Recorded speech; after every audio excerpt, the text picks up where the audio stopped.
hermanos que nos están acompañando, que más allá de la responsabilidad de estar acá, han dispuesto este tiempo para venir a compartir con los veteranos. Recién pensaba, porque a veces me toca hablar tanto que digo, bueno, ahora qué voy a decir, ¿no? Y yo sigo creyendo que el ejemplo de nuestros compañeros, los cuales, repito siempre, podemos mirar a la cara acá, de la entrega máxima de la patria, hacia la patria, es nuestro faro, es nuestra guía. Y como decía Nilo recién, ustedes nos preguntan cómo estamos, bueno, miren el panorama completo, nos hemos logrado reconstruir. Y cuando pasan hechos como estos, voy a contar algo que es privado. Un día me dice un terapeuta amigo, me dice, ¿cuándo van a dejar de pelear? Y le dije, nunca. Lamentablemente nunca. Siempre vamos a pelear por algo. Pero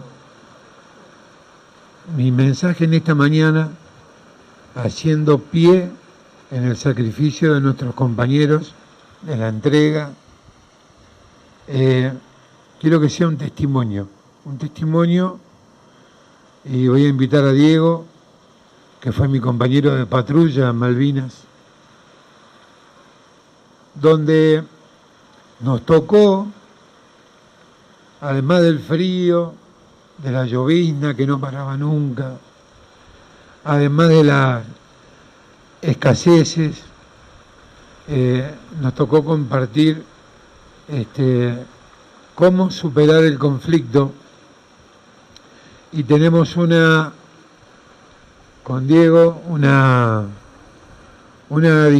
historia de amor entre soldados, entre compañeros, entre muchachos, que yo creo que puede servir para que hoy cada uno de nosotros mire a su compañero, al vecino, al que está al lado, porque honestamente esta mañana cuando estaba preparándome para venir, pensaba y trazaba una comparación entre las imágenes que vimos de Puerto Argentino, aquellos que permanecimos prisioneros hasta el 21 de junio, hasta el 20, otros en Puerto Argentino, que era desolador, que era trágico, y realmente es muy similar a lo que hemos visto estos días acá. Sin embargo, acá estamos parados, nos hemos recompuesto entre amigos, con la sociedad cuando nos logró aceptar, pero quisiera que Diego comparta, en realidad quiero que lo comparta él, porque yo me había olvidado, y él me lo hizo recordar un día. Buen día a todos y muchas gracias por estar acompañándonos en este día. La historia que cuenta Guillermo o la anécdota que me pidió contar, realmente la conocen muy pocas personas. Y por ahí es una anécdota que en la vida diaria pasa desapercibida. En un momento de la guerra nos tocó compartir nuestras actividades, llámese hacer patrullas, y había momentos en los que teníamos mucha hambre. Entonces, en momentos que hemos estado caminando juntos y patrullando, hicimos un pacto que hoy en una situación normal pasa desapercibido, pero cuando uno lo lleva a ese momento y lo que sentíamos y el hambre que teníamos, pasa a ser muy importante, y como decía Guillermo, hay un paralelismo con lo que pasa hoy. El pacto que hicimos fue que si hacíamos patrullas por separado y alguno de los dos conseguía algo de comer, llámese un pedazo de pan, aclaro, un pedazo de pan que hoy no comeríamos, un pedazo de pan o una galletita o un chocolate ya sería demasiado, entrando en algún negocio o como fuera. Bueno, el pacto era que si uno patrullando conseguía algo, cuando volvía tenía que compartirlo. Eso, yo siempre lo digo, en una situación normal en la que abunda la comida en la mesa, pasa desapercibido y se pierde en el tiempo. Ahora, cuando uno volvía de la patrulla y tenía algo acá en el bolsillo, llegar y decir, bueno, tengo esto y lo parto, realmente generaba una duda interna importante, pero el lograr partirlo y dárselo realmente era muy reconfortante y realmente algo que no se olvidó en toda la vida. Ni hablar cuando uno estaba en el lugar y volvía Guillermo de la patrulla y me decía, mira lo que tengo, y lo partíamos. Realmente ahí uno toma valor de lo que es compartir lo que a uno le importa, digamos, y creo que esa es la verdadera solidaridad. Realmente es una historia muy sencilla, pero que a mí me ha llenado de emoción toda la vida. Realmente, y cuando se lo conté, bueno, él no se acordaba, pero bueno, fue algo compartido y muy lindo de poder contarlo después.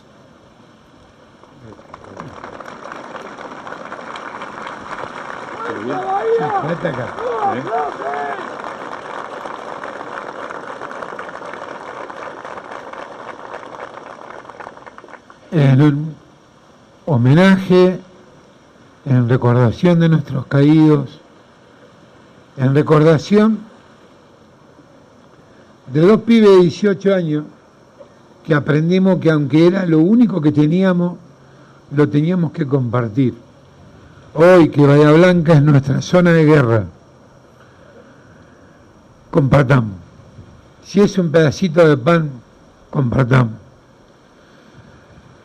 Todos los que estamos acá, los que tienen agua, los que no tienen, son bahienses, somos nosotros. Compartamos y volvamos a hacer de esta ciudad lo que era y mejor. Es lo mejor, creo que podemos compartir hoy, apoyado en el ejemplo de nuestros compañeros. Levantémonos, caminémonos, como dijimos anoche, acá no se rindió nadie y Fuerza Bahía, adelante. Es el mejor mensaje que podemos tener los veteranos de guerra para nuestros vecinos hoy. Gracias. Ayer por la noche, cuando, como todos los años, vine a compartir la vigilia y lo escuché a Guillermo de la Fuente, el presidente de nuestros veteranos, que hoy fue reiterado en ambos discursos con ese hilo conductor entre lo que fue la gesta de Malvinas, esa situación tan extrema, y lo que le pasó a la ciudad. Decidí hoy por la mañana escribir unas palabras que son breves, pero que un poco creo que significan este mensaje que los veteranos nos dan, ¿no? El 2 de abril constituye, sin lugar a dudas, uno de los días más sentidos, más especiales, más constitutivos de nuestra identidad bahiense. Anoche en la vigilia, hoy en este acto, los bahienses nos reunimos a expresar respeto, a honrar, a abrazar a nuestros héroes de Malvinas y a reiterar nuestro reclamo histórico soberano sobre las islas. Ambos actos los convocan, los organizan los propios veteranos, con sus ritmos, con sus tiempos, con sus símbolos. Ellos vienen a honrar a sus compañeros caídos, esa es su finalidad. Por eso forman con la ciudadanía, mirando al monumento donde está el nombre de cada uno de los soldados caídos. Se corren de cualquier posición de protagonismo y me parece que ese es un gran ejemplo que nos siguen brindando a los bahienses.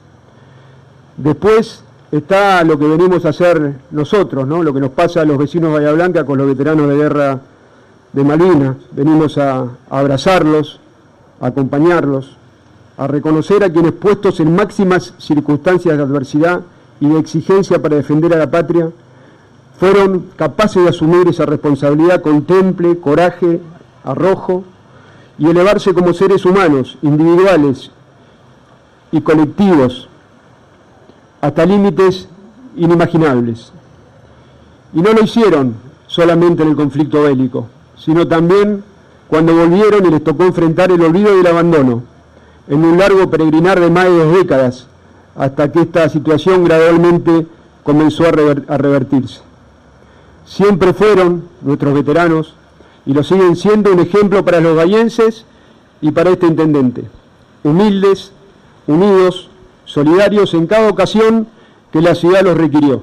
Y el último 7 de marzo no fue la excepción. Ellos, al igual que miles y miles de bahienses, fueron ejemplo de heroísmo, arrojo, templanza y solidaridad. Hay momentos extremos e inesperados que irrumpen en nuestra vida, en los que actuamos por acto reflejo mostrando nuestra esencia, de qué estamos hechos. No hay tiempo de pensar, hay que actuar. Eso ocurrió la mañana del 7 de marzo y yo no puedo estar más orgulloso de mi comunidad, de nuestros veteranos y nuestra población, de su unidad y de su fortaleza. Es difícil ver la luz al final del túnel, en medio de tanto dolor, en medio de tanta oscuridad. Pero llegué a la conclusión en estos días que esa luz, que esa salida no está afuera, sino que está adentro nuestro, en esa resiliencia, en esa templanza y en esa solidaridad que mostramos en los momentos más adversos y que no tengo dudas que si somos capaces de sostener, nos va a sacar adelante. Yo sé que ustedes van a estar a la altura. Sepan que yo voy a seguir dejando todo para estarlo. Acepto con orgullo y dedicación plena la responsabilidad que me cabe en esta hora, con la que ustedes me honraron. Acepto y entiendo todo lo que sienten y lo que les pasa, porque soy un vecino de ustedes y cada pesar, cada sufrimiento, lo siento como propio. Sepan que tengo la fortaleza y la determinación que ustedes merecen y me inspiran. Nunca me importó otra cosa, pero hoy más que nunca, mi única prioridad es trabajar junto a ustedes para que Bahía y los bahienses logremos salir adelante. Que Dios nos cuide y guíe a todos en el duro camino que tenemos por delante. Honor y gloria eterna a nuestros caídos y a nuestros veteranos de Guerra de Malvinas. ¡Viva la patria! ¡Viva!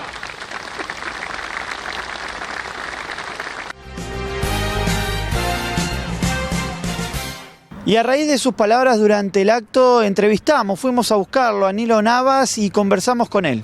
En una situación tan trágica como la que estamos viviendo en la ciudad, me pareció necesario no solamente un mensaje esperanzador, sino además un mensaje para contar las cosas como fueron. En algún momento dado nosotros tenemos que conocer la historia completa de Malvinas, insisto en el mensaje, no todo derrota o triunfo, acá hubo cosas que hay que contarla, por eso que insistí tanto, antes de hablar de Malvinas, como lo hago en las escuelas, contar cómo fueron las cosas, porque son los propios británicos los que dicen lo que acabo de decir en el discurso. No lo estoy inventando y no lo saqué de mi imaginación, sale de los libros de los propios comandantes británicos, por lo tanto es necesario que la ciudadanía conozca todo esto. Es como digo en las escuelas, los chicos dicen, ¿cómo fue la labor del combate? Bueno, yo te voy a contar, pero primero déjame que te explique esto. Yo te voy a explicar 2 o 3 cositas, que seguramente esto no está en ningún libro de historia. Ayer estuve en una escuela 2 horas hablando con los pibes, se quedan asombrados con la cosa que cuento. Hoy voy a dar una charla a las 7 de la tarde de política internacional en la Biblioteca Almafuerte, entrada libre y gratuita, organizado por la CGT. Es una charla de política internacional y geopolítica, para que el que quiera aprender la historia de Malvinas venga y nos escuche. Esta cosa hay que contarla, por eso el énfasis en la explicación de este discurso. No me cabe ninguna duda que si yo hubiera podido hablar con Cabral, posiblemente lo que me hubiera contado otras cosas del combate de San Lorenzo. Hoy tengo la oportunidad de hablar con los protagonistas, por eso es tan importante lo que digan ustedes.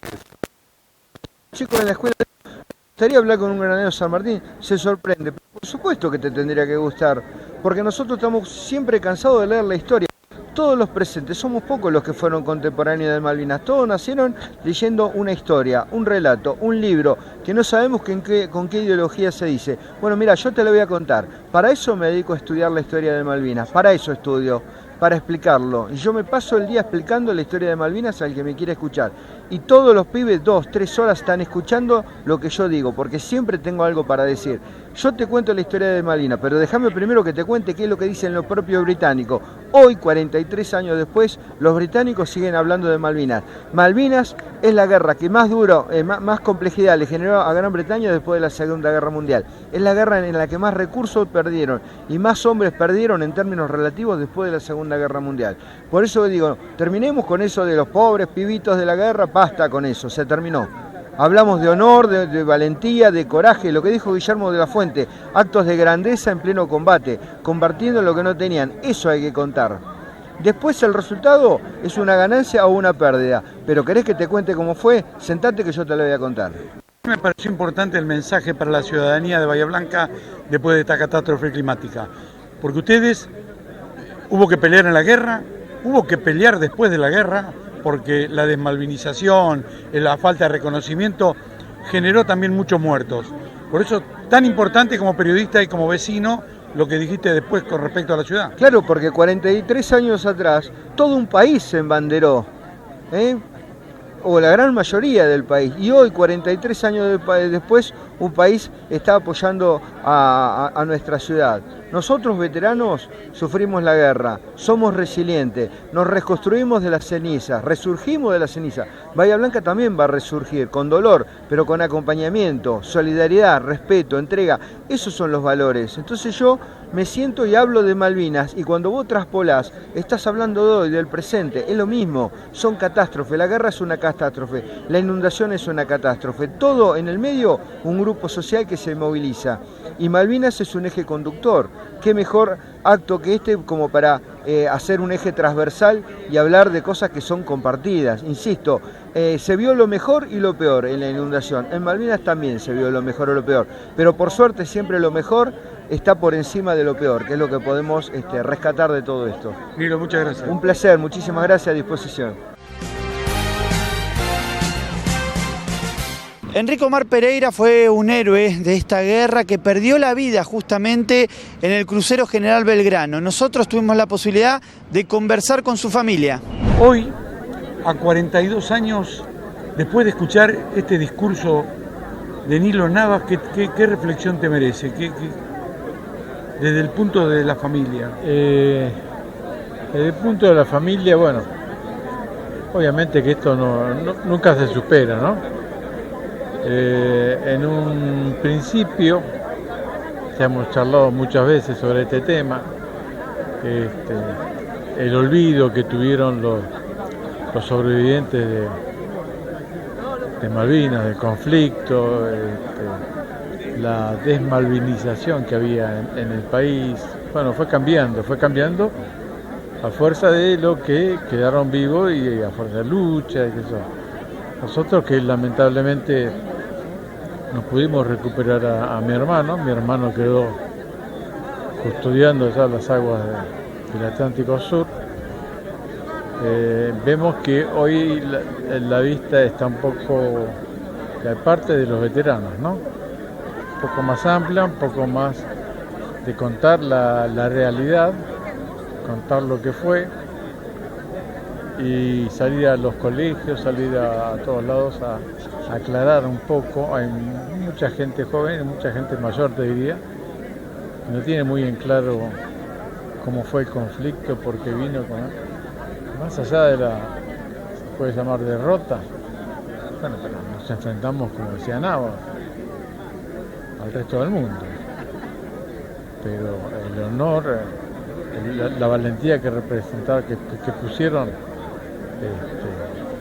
aquellos argentinos, fue reconocida mundialmente también. Hoy ya se toma más, en forma más tranquila, pero igual, siempre para nosotros hay dos emblemáticas, que son el 2 de abril y el 2 de mayo, que fue el hundimiento de Belgrano, ¿no? El 2 de abril, yo me acuerdo que todo el país estaba contento. Y al otro día, bueno, ya empezamos a ver un poco la realidad, empezamos a ver un poco que, como decía Navas, que estábamos solos, salvo 1 o 2 países de Sudamérica, no me acuerdo haber recibido ayuda de otros países. Y bueno, ahora solo nos resta luchar por lo que queda con ellos. Él es el hijo del Bocha, los nietos, y que la familia siga unida y tratar de mantener vivo el recuerdo de mi hermano y de todos los que perdieron la vida en la gesta. ¿Qué edad tenías? Yo tenía 6 años. 6 años. Sí.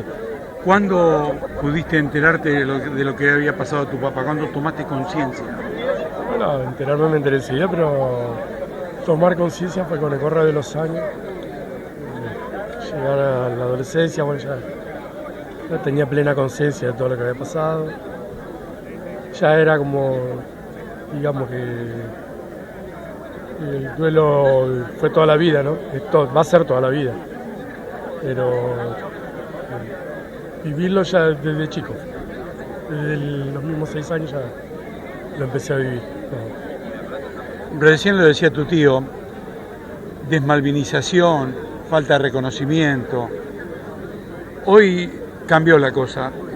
¿Qué reflexión te merece cuando ya hoy este tema se discute poco y nada? La participación de los veteranos, de aquellos que cumplieron con lo que tenían que hacer. No, yo creo que los veteranos dieron todo de su parte. El tema está en la sociedad. Es un poco de culpa también de la sociedad misma que no se haya tomado tanta conciencia, o sea, la real conciencia de lo que fue la guerra de Malvinas, la gente que falleció allá y bueno, creo que es un poco de culpa también de la sociedad misma. Los que lo vivimos de cerca lo llevamos siempre con nosotros y tratamos de inculcarlo. Los veteranos, yo digo, desde mi punto de vista, hicieron todo lo posible por eso. El tema está en la sociedad misma, que también sufrió mucha falta de información. Tu papá era un buen hermano, un buen hijo, era un hombre cabal, honesto, laburador, y murió con lo que le gustaba. Él quería ser militar y murió justamente en una guerra. Particularmente vos como hijo, ¿qué sentís con todo esto? Orgullo porque sí, porque como vos decís, haciendo lo que a él le gustaba. Juró morir por la patria y juró por su bandera y su caballo.